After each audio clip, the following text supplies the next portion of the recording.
15년 전 중국의 조용한 시골 마을에서 두 형제가 연이어 실종되는 사건이 발생했습니다. 수사는 예상치 못한 방향으로 흘러가고 마을에 존경받던 여의사 수웅의 지하실에서 끔찍한 진실이 드러납니다. 시간을 되돌려 2010년으로 함께 가보겠습니다.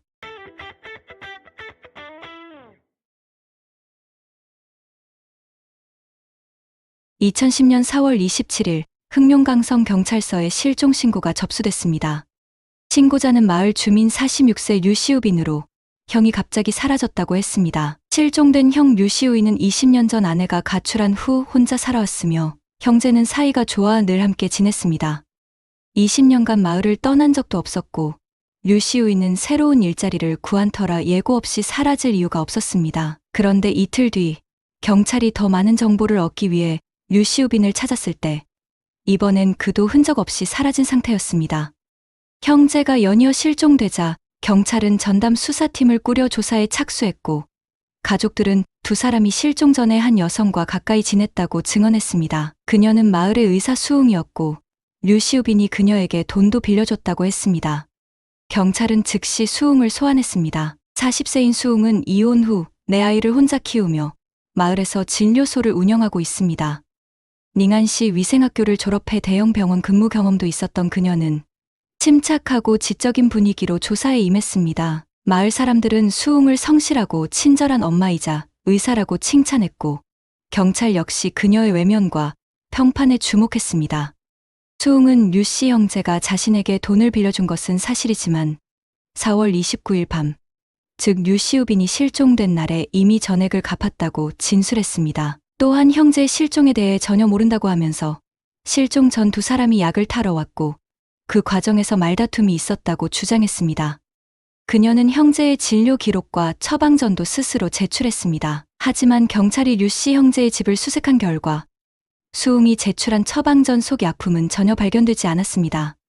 이는 그녀가 거짓 진술을 했을 가능성을 보여주는 단서였습니다. 경찰은 왜 거짓말을 하는가, 무언가를 감추려는 것은 아닌가, 실종과 어떤 관련이 있는가에 대한 의심을 품었지만 당시에는 결정적 증거가 부족해 추가 조사를 진행할 수 없었습니다. 그러던 중 5월 10일 류시우빈의 번호로 발신된 문자 한 통이 중요한 실마리를 제공했습니다. 사촌 누나가 받은 이 문자는 류시우빈 본인의 말투로 작성돼 있었으며 형을 실수로 죽였고 무서워서 도망쳤다고 적혀 있었습니다.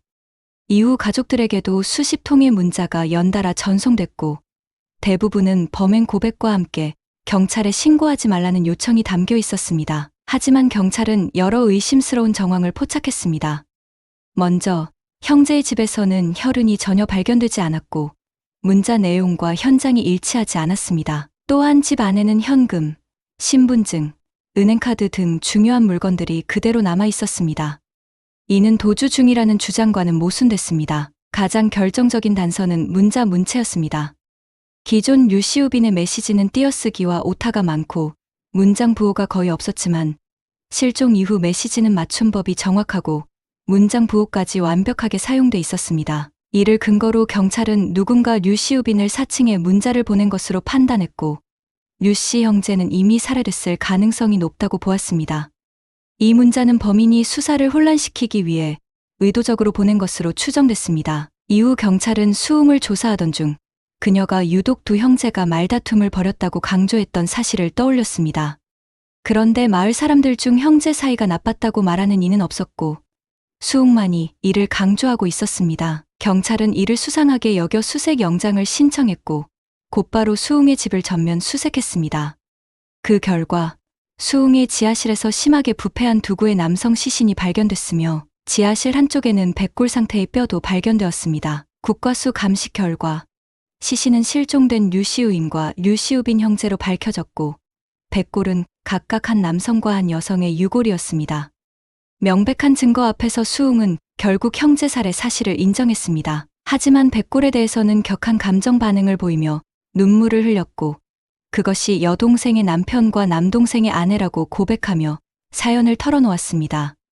온순하고 성실하던 수웅이 왜 가족까지 해치게 되었는지 류씨 형제와 어떤 얽힘이 있었는지는 경찰의 심층 조사와 수웅의 진술을 통해 조금씩 드러나기 시작했습니다. 수웅은 1970년생으로 어릴 적부터 부모 걱정 한번 끼치지 않은 모범생이었습니다. 그녀는 열심히 공부해 닝안시 위생학교에 합격했고 졸업 후에는 성도 대형 병원 근무 기회를 얻었습니다. 당시 의사나 간호사는 누구나 선망하는 안정적인 직업이었고 수웅은 그 미래를 위해 매일 노력했습니다.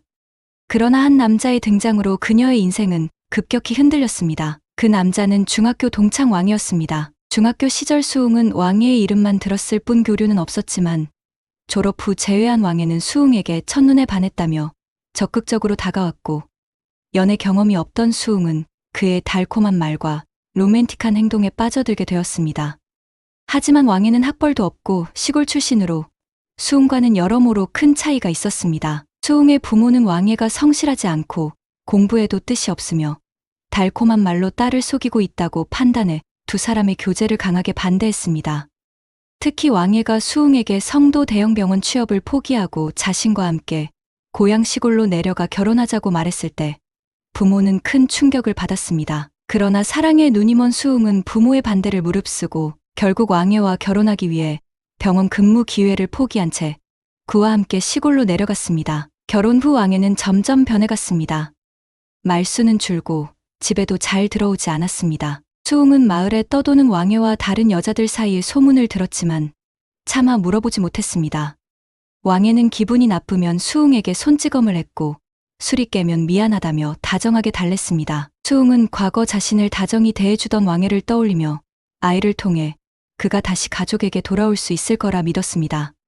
하지만 임신 이후 왕예는 더 냉담해졌고 흡연과 음주, 폭행이 잦아졌습니다. 심지어 마을 과부와 대놓고 추파를 던지며 수웅의 자존심을 짓밟았습니다. 왕예는 뱃속 아이에도 전혀 관심을 보이지 않았으며 수웅이 딸을 출산한 날 그는 다른 마을 여자와 함께 도망쳤습니다. 더 충격적인 사실은 그 여자가 이미 왕예의 아이를 임신하고 있었다는 점이었습니다. 그 사실을 알게 된 것은 2년 뒤 왕예의 여동생이 왕예가 아들을 낳았다고 말했을 때였습니다. 수웅은 그제야 모든 희망을 놓고 현실을 받아들였습니다. 그 후 수웅은 딸을 데리고 친정으로 돌아와 고향 마을에서 작은 진료소를 차려 생계를 이어갔습니다. 부모의 도움을 받아 아이를 키우며 일상을 회복해갔지만 왕예에게 받은 상처는 그녀의 마음속 깊이 지워지지 않는 흉터로 남았습니다.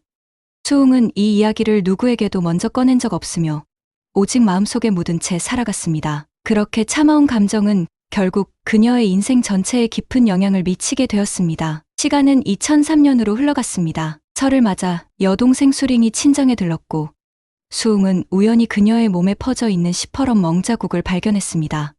추궁 끝에 수링은 남편 옌장이 자신을 때렸다고 털어놓았습니다. 옌장은 마을의 과부와 부적절한 관계를 맺었고 이를 알게 된 수링이 이혼을 요구하자 폭력을 행사한 것이었습니다. 수링은 도망치듯 친정으로 왔지만 곧 옌장이 뒤쫓아왔고 가족들 앞에서도 수링을 때리려 했습니다. 이 모습을 지켜본 수웅은 과거 자신이 겪었던 고통이 떠올라 수링을 등 뒤로 숨기고 술병으로 옌장의 머리를 내리쳤습니다. 옌장은 피를 흘리며 쓰러졌고 의식을 잃었습니다. 놀란 수웅과 수링은 그대로 얼어붙었고 그때 밖에 나가 있던 아버지가 돌아와 상황을 본 뒤 아무 말 없이 옌장의 시신을 들고 나가 불태워버렸습니다. 수링은 가족이 자신을 보호하는 모습에 옌장이 외지로 일하러 갔다고 시댁에 거짓말을 하며 사건을 덮었습니다. 이제 평온한 삶을 살 수 있을 거라 믿었습니다.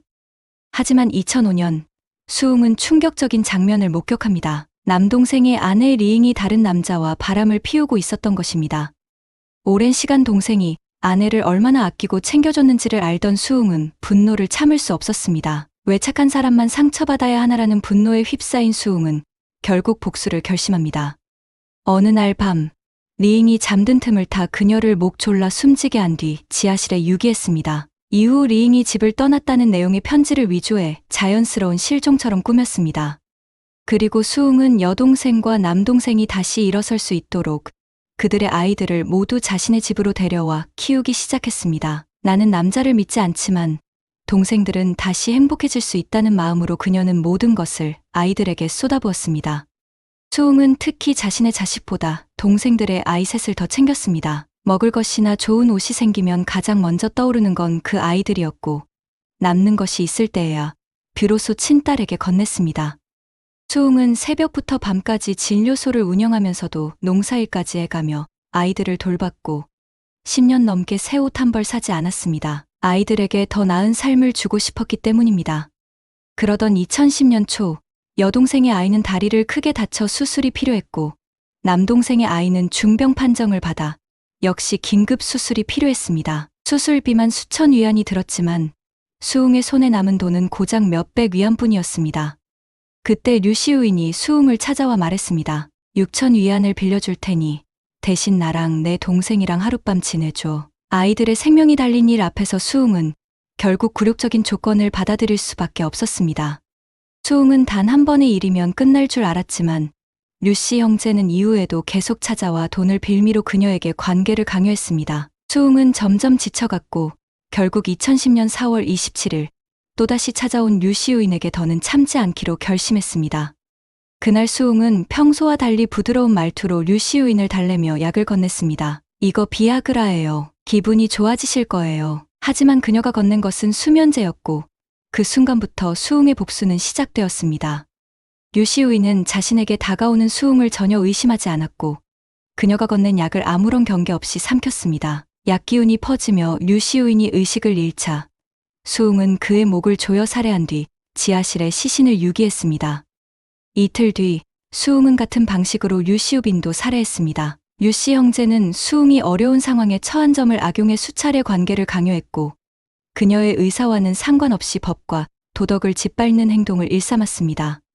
수웅은 그들을 응징하고자 했지만 결국 자신도 법의 선을 넘으며 가해자가 되고 말았습니다. 2011년 1월 중순 흑룡강성 목단강시 인민검찰원은 해당 사건에 대한 정식 심사를 발표했습니다.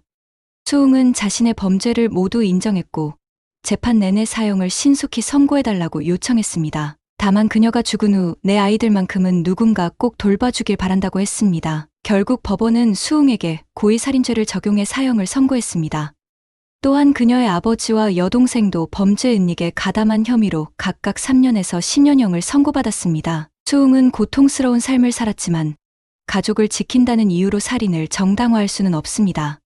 아이들은 자신을 키워준 어머니가 친부모를 살해한 범인이었다는 사실과 마주해야 할 것이고 그 충격과 혼란, 상처는 평생 지워지기 어려울 것입니다. 오늘의 이야기는 여기까지입니다. 관심 주셔서 감사합니다. 구독, 좋아요, 알림 설정 부탁드립니다.